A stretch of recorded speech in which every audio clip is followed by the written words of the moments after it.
Segment tonight, Senator Rand Paul of Kentucky taking a hard look at the presidential run in 2016. Senator is a charismatic guy, but departs from many Republicans because he wants to essentially stay out of foreign quarrels. That's a libertarian point of view. Many weeks we have tried to get Senator Paul on the factor he has declined, despite appearing elsewhere. Joining us now from Washington, Laura Ingraham. So, do you think Senator Paul can run on an isolationist platform with all the troubles in the world? Well, Bill, what I think he's doing, right, is he's capturing what a lot of people are feeling out there after, obviously the Bush years and a sense that we didn't really win in Iraq, or Iraq's now in chaotic terms.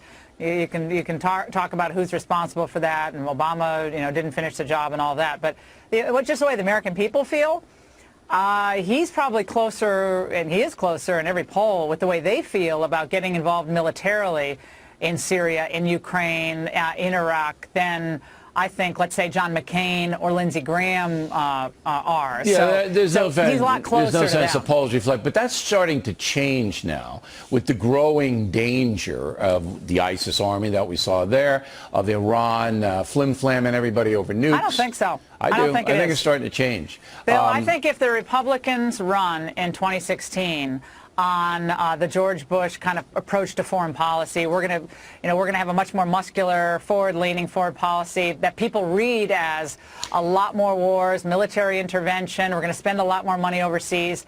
I think Rand Paul's banking on someone like a Jeb Bush doing that, because I think he believes, and he's probably right, that spells real trouble. So for you don't the think, a guy like Putin, you don't think Americans want Putin to be kind of handled better? I think they do. I think they want a strong America, but I think they want an independent America, America that is independent of some of these struggles, enough so that we can rebuild at home. While we rebuild at home, we'll be much better suited if we have a stronger economy and a vibrant middle class. We'll be much better at confronting all of these crises that we have to. But as far as like democratizing the Middle East and nobody's going to run on that.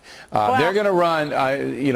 Perry, the governor of Texas, already staked it out. He already said, "Look, we're going to rebuild the military. We're going to deter by our strength."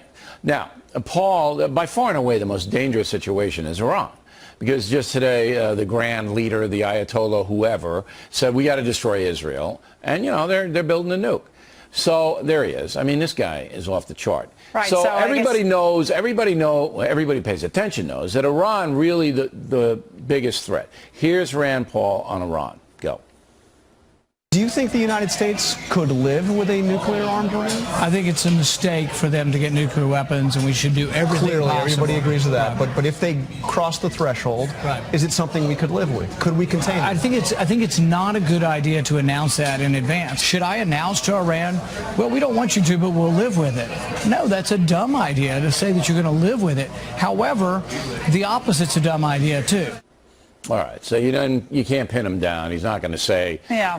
Like Obama said, we're not going to. Obama said we're not going to allow it. Now, does anybody believe that? No one believes that. Okay. Well, Bill, I think what's happening also is that, unlike the ISIS, he made the point the other night that, look, we're funding the Syrian Revolutionary Front, right? That obviously is supporting ISIS. We're funding them in Syria, giving them help, and they have some crossover with ISIS. So I just think this is a very tricky thing for Republicans after Bush. I think it's difficult. We have to lay out a very conservative foreign policy that's strong. But if we start sounding like we're more concerned with the borders of Iraq than we are with our own borders, I think that's going to be a hard sell to the middle class that always carries the burden, most of the burden of the wars. I think Rand Paul is going to be hurt by his foreign policy. I just do. And by the way, I'm going to make a prediction here because I pointed out that Senator Paul wouldn't come on the program. He's going to come on. Well, I bet you I get attacked. I bet you that happens. No, he has a great affection for you, I understand. So he'll be on. Don't worry. Yeah, well, he's one of the few, Laura. Yeah, he does. He has great affection, Bill. He's waiting. He wants the chocolates and he wants some a real overture from you. Wants to be pampered. Okay. Yeah, exactly. There's Miss Laura, everybody.